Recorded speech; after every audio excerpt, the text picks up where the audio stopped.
Sanibonani mabhenca, sanibonani bathandi bomculo kaMaskandi. Sanibingelela kule channel Maskandi Life, la khona esinilethela konke okuthinta ezikaMaskandi. Yeyi bafowethu, cha ziyenzeka izinto emhlabeni.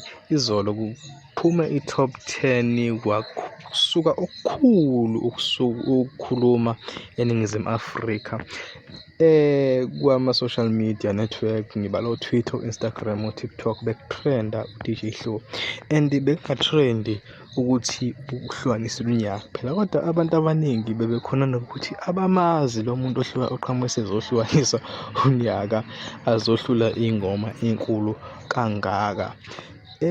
Umbuzo osalayo-ke ukuthi uma abantu bethi abamazi, pho uvotele obani? Yeke ngabe uyivotele noma kwenziwe kanjani?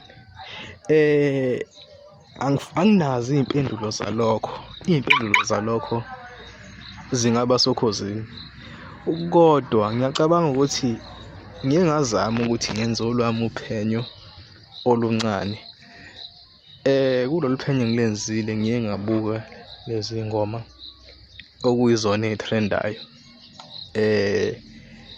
ebeyiqhathwe naye uDJ Hlo. So for example, le ngoma yaBig Zulethu Umuze Santini, it was posted about ngoJune kanje, if I'm not mistaken, and was sitting on 3 million views.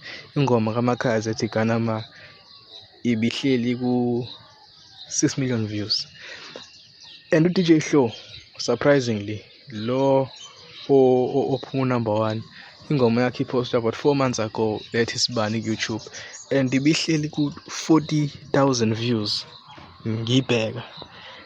And khona kuyindidi ukuthi kwenzeke kanjani, but siyathemba ukuthi awukho ubukhoshosho benzakalile, ayikho indlela embi okwenziwa, ngoba kuyoba kubi kakhulu uma kuwukuthi abaculi sebesebenze kangaka, abaculi abadume kangaka sebezokwenziwa kanje. Because ngiyacabanga ukuthi nayo lento ye-top 10 yokhozi iyogcina isilahlekelwa yi-value.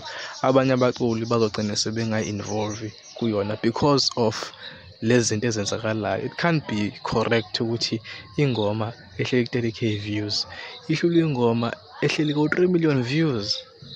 Khona into wrong ekhona.